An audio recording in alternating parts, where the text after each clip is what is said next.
우리는 누군가가 아무 조건 없이 베풀어 줄 때 어떠세요, 마음이? 괜히 마음이 불편하고 어색할 때가 있습니다. 길을 걷다가 광고를 보면 이런 문장을 볼 때가 있죠. 무료 체험, 공짜로 드립니다. 또 선착순 증정. 그러나 대부분의 사람들은 두 발로 뛰어서 가기보다는요, 잠시 멈춰 서서 생각합니다. 진짜 무료일까? 뒤에 뭔가 조건이 있는 것일 거야. 나중에 더 큰 걸 요구하는 건 아니겠지? 공짜를 좋아해서 그런 것은 아닙니다. 또 공짜를 좋아하지 않아서가 아닙니다. 우리는 경험적으로 배웠습니다. 무엇을요? 세상에 진짜 공짜는 거의 없다는 사실을 우리는 압니다. 그래서 우리는 조건 없이 베풀어지는 그 친절 앞에서 마음이 불편합니다. 괜히 의심부터 하고요. 혹시 잃을 것이 없는지 먼저 따져보게 됩니다. 그런데 하나님께서 우리에게 주신 복음은요, 전혀 다릅니다. 하나님은 값 없이 또 자격 없이 조건 없이 우리에게 은혜로 베풀어 주셨습니다. 우리는 은혜를 값없이 주신 선물이라고 생각합니다. 그런데 하나님께서는 이런 우리에게 하나님의 선하심을 경험하는 그런 인생을 깨닫게 하십니다. 오직 은혜로 사는 인생을 가르쳐 주신 것입니다. 사람 사이에는 은혜가 늘 당연한 건 아닙니다. 그래서 이유 없이 방금 위에서도 말씀드렸다시피 누군가가 친절을 베풀거나 배려해주면 우리는 고마움보다는 사실은 의심이 먼저 들 때가 있습니다. 오늘 우리는 본문을 통해서 하나님은 누구신지 보기를 원하고요. 또 오늘을 사는 우리에게 어떤 교훈을 주시는지를 함께 보기를 원합니다. 먼저 하나님은 오늘 본문을 통해서 어떤 분이시라고 우리에게 말씀하고 있냐면요. 못난 인생을 돌보시는 하나님이십니다. 하나님께서는 잘난 인생이 아닌 못난 인생을 돌보시는 하나님이십니다. 예수님께서는 자신이 이 땅에 온 것이 의인을 부르러 온 것이 아니고 죄인을 부르러 오셨다고 말씀하셨습니다. 하나님께서는 이처럼 죄인된 못난 인생을 찾으시고요. 이 못난 인생을 불러 회개하게 하시는 분이십니다. 오늘 본문 25절 하반절부터 26절 말씀을 다시 한번 보기를 원합니다. 배불리 먹어 살찌고 주의 큰 복을 즐겨 싸우나 그들은 순종하지 아니하고 주를 거역하며 주의 율법을 등지고 주께로 돌아오기를 권면하는 선지자들을 죽여 주를 심히 모독하였나이다 라고 말씀합니다. 느헤미야 9장 22절에서 25절 말씀까지는요. 하나님께서 베푸신 은혜를 말씀하고 있는 걸 우리가 볼 수가 있습니다. 하나님은 이처럼 우리에게 또 이스라엘 백성들에게 많은 은혜를 베푸셨습니다. 하나님은 이스라엘 백성들이 약속의 땅으로 들어가기 전부터요 그들을 인도하셨습니다. 약속의 땅에서도요 그들을 지키셨고요 풍성함으로 큰 복을 누리게 하셨습니다. 문제는 이렇게 그들이 큰 복을 받고 놀라운 은혜를 경험했음에도 불구하고요 많은 사람들이 하나님 앞에 바르지 못한 삶을 살고 있다는 것입니다. 순종해야 할 때 그들은 순종하지 않았고요. 감사해야 할 때 그들은 감사하지 않았습니다. 결국 하나님을 외면하고 그들은 하나님께로 돌아가야 할 길에서 멀어져 버린 것입니다. 그들이 옳은 길을 외면하고 그 길을 비웃기까지 했습니다. 심지어 그 길을 걷도록 인도하는 자들을 죽이기까지 했습니다. 참으로 죄인이며 못난 인생의 모습을 볼 수가 있습니다. 그런데 하나님께서는 이처럼 못난 인생을 사는 그들을 돌보시는 하나님이십니다. 내가 수고하고 순종했기 때문이 그런 것이 아니라 부족하고 못났음에도 불구하고요. 하나님께서는 그 못난 인생들을 돌보시는 하나님이십니다. 그렇기에 더 잘나지도 못한 나, 남들보다 더 뛰어나지도 못한 나를 책망하지 아니하십니다. 그저 못난 인생을 사는 나를 하나님께서 부르시고 부르신 우리를 하나님께서는 돌보아 주십니다. 못난 인생을 돌보시는 하나님의 은혜를 경험하는 우리 모두가 되기를 주님의 이름으로 축복합니다. 본문을 통해서 계속해서 보게 되는 하나님은 어떤 분이시냐면요. 그 못난 인생을 거듭거듭해서 건지시는 분이십니다. 하나님께서는 한 번의 불의를 참지 못하시고 내치시는 분이 아닙니다. 거듭되는 못난 인생에도 불구하고요. 거듭거듭해서 건지시는 분이십니다. 본문 28절 말씀을 다시 한번 보기를 원합니다. 그들이 평강을 얻은 후에 다시 주 앞에서 악을 행함으로 주께서 그들을 원수들의 손에 버려두사 원수들에게 지배를 당하게 하시다가 그들이 돌이켜 주께 부르짖음에 주께서 하늘에서 들으시고 여러 번 주의 긍휼로 건져내시고 라고 말씀하십니다. 하나님께서 하나님의 백성들에게 선지자를 보내신 것도요. 한 번 보내신 것이 아닙니다. 여러 번 보내셨습니다. 하나님은 백성들이 평안을 누린 뒤에도요.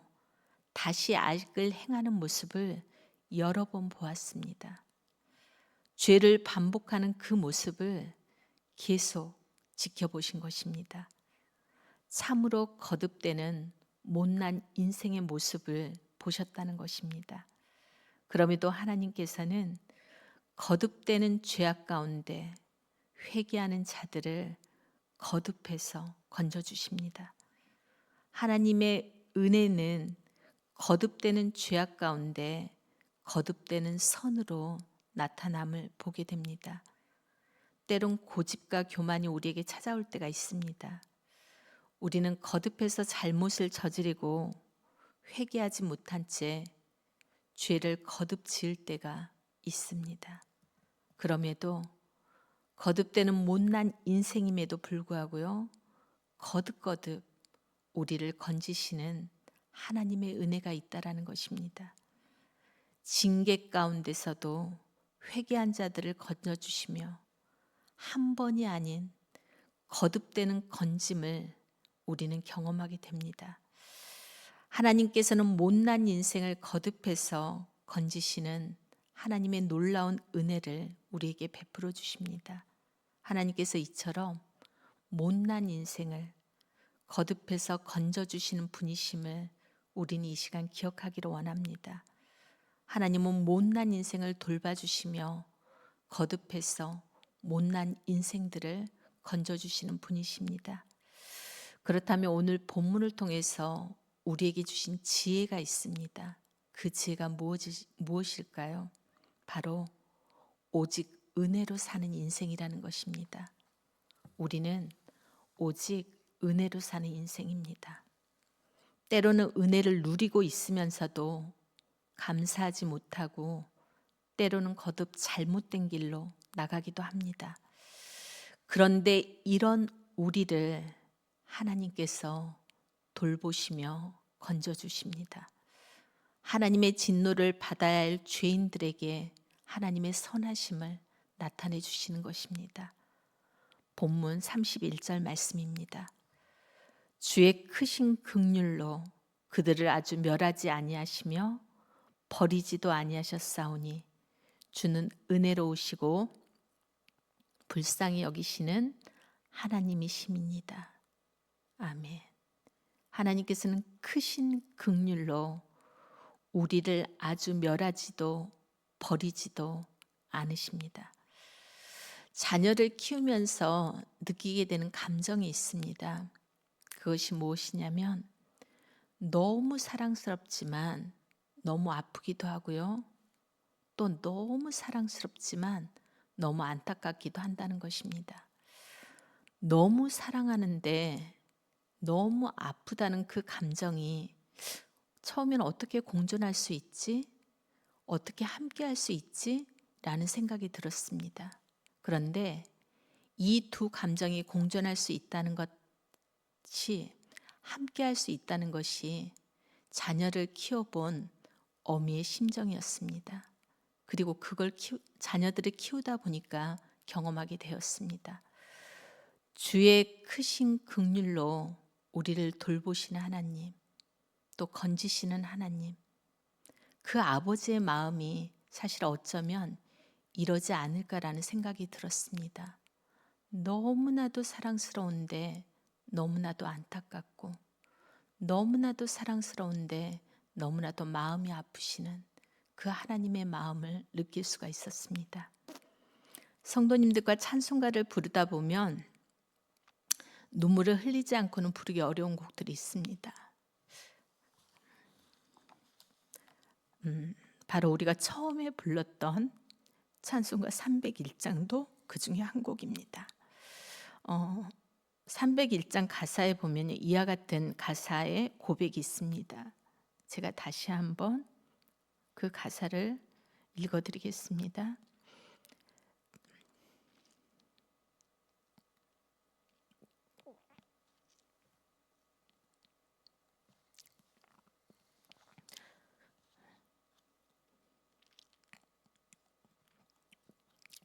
지금까지 지내온 것 주의 크신 은혜라. 한이 없는 주의 사랑 어찌 이루 말해라. 자나깨나 주의 손이 항상 살펴주시고 모든 일을 주 안에서 형통하게 하시네. 지금까지 지내온 모든 것이 주님의 크신 은혜입니다.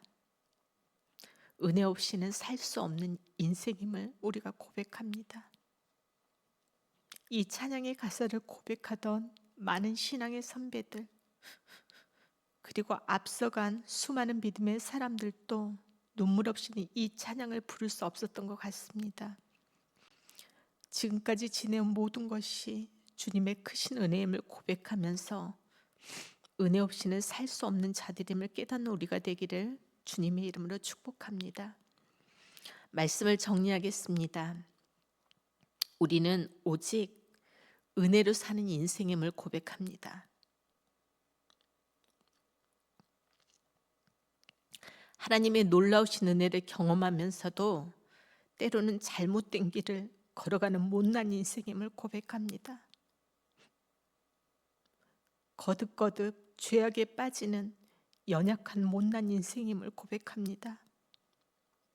그럼에도 이처럼 연약하고 못난 인생을 사는 우리를 하나님께서 은혜로 찾아와 주셨습니다. 하나님의 진노를 받을 수밖에 없는 우리에게 하나님의 선하심을 경험하게 하셨습니다. 하나님의 선하신 은혜가 있기에 우리는 오늘 또 그 크신 사랑을 경험하며 살아갑니다. 오직 은혜로 사는 인생을 깨닫는 우리가 되기를 간절히 바랍니다. 이 시간 우리의 말씀을 생각하시면서 함께 기도하기를 원합니다. 이렇게 기도했으면 좋겠습니다. 하나님, 지금까지 지내온 모든 것이 주님의 크신 은혜임을 고백합니다. 올 한 해 동안 베풀어 주신 그 풍성한 은혜를 깨닫고 그 은혜 안에서 살아가는 자녀가 되게 인도하여 주시옵소서. 또한 날마다 은혜를 사모하며 오직 은혜 안에서 살아가는 믿음의 자녀가 되게 도와주시옵소서. 마지막으로 오늘 드려지는 온 세대 연합 예배를 위해서도 함께 기도해 주기를 원합니다. 말씀을 증거하는 목사님과 또 교육자들에게도 하나님께서 갑절의 영감을 허락하여 주셔서 온전히 말씀을 선포할 때 주님의 말씀만 선포하게 하시고 또 그 말씀의 권세를 허락하여 주셔서 그 말씀이 듣는 회중 가운데, 영혼들 가운데, 심령 가운데 심겨지는 귀한 말씀이 선포될 수 있도록 은혜 주시도록 우리 함께 이 시간 기도하기로 합니다. 기도하시겠습니다.